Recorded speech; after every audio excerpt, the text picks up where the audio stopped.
नमस्कार दोस्तों, आज के हमारे इस वीडियो में हम आपके लिए बृहस्पतिवार व्रत की कहानी लेकर आए हैं।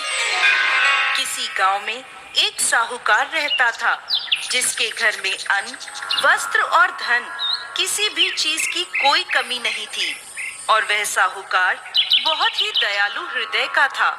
परंतु उसकी स्त्री बड़ी ही कृपण थी, किसी भिक्षार्थी को कभी कुछ दान में नहीं देती थी, सारे दिन बस अपने घर में ही लगी रहती थी।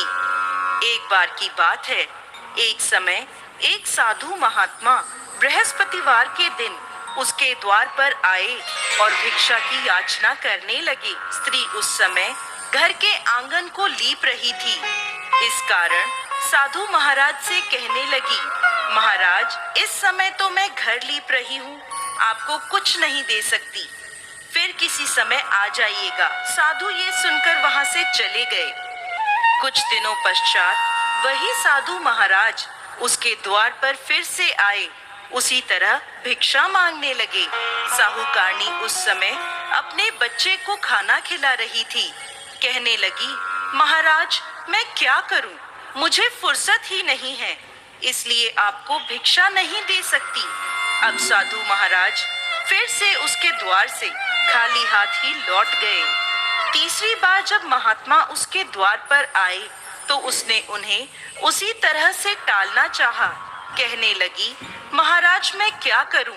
मुझे समय ही नहीं मिलता, इसलिए आपको भिक्षा नहीं दे सकती। परंतु महात्मा जी कहने लगे कि यदि तुमको हर समय का अवकाश मिल जाए तो मुझे भिक्षा दे दोगी? साहूकारनी कहने लगी, हाँ महाराज, यदि ऐसा हो जाए तो आपकी बड़ी कृपा होगी। साधु महात्मा जी कहने लगे, अच्छा, मैं एक उपाय बताता हूँ। तुम बृहस्पतिवार को दिन चढ़ने पर उठो और सारे घर में झाड़ू लगाकर कूड़ा एक कोने में जमा करके रख दो। घर का चौका इत्यादि मत लगाओ। घर वालों से कह दो कि हजामत अवश्य बनवाएं। रसोई बनाकर चूल्हे के पीछे खाना रख दो, सामने नहीं। फिर स्नान आदि करके सायंकाल को अंधेरा होने के बाद दीपक जलाओ तथा बृहस्पतिवार को पीले वस्त्र मत धारण करो, ना पीले रंग की चीज का भोजन ग्रहण करो। यदि ऐसा करोगी तो तुमको घर का कोई काम नहीं करना पड़ेगा, तुम्हें अवकाश ही अवकाश हो जाएगा। साहूकारनी ने ऐसा ही किया। वह हर बृहस्पतिवार को ऐसा ही करने लगी। कुछ समय बाद उसके घर में खाने को अन्न का दाना भी ना रहा। थोड़े दिनों में वही महात्मा फिर आए और भिक्षा मांगने लगे। परंतु साहूकारनी ने कहा, महाराज, मेरे घर में खाने को अन्न नहीं है, आपको मैं क्या दे सकती हूँ? तब महात्मा ने कहा कि जब तुम्हारे पास सब कुछ था तब भी तुम कुछ नहीं देती थी, अब पूरा अवकाश है तब भी तुम कुछ नहीं दे रही हो, तुम चाहती क्या हो? तब साहूकारनी ने हाथ जोड़कर प्रार्थना करी, महाराज, अब कोई ऐसा उपाय बताएं कि मेरे पहले जैसा धन धान्य हो जाए।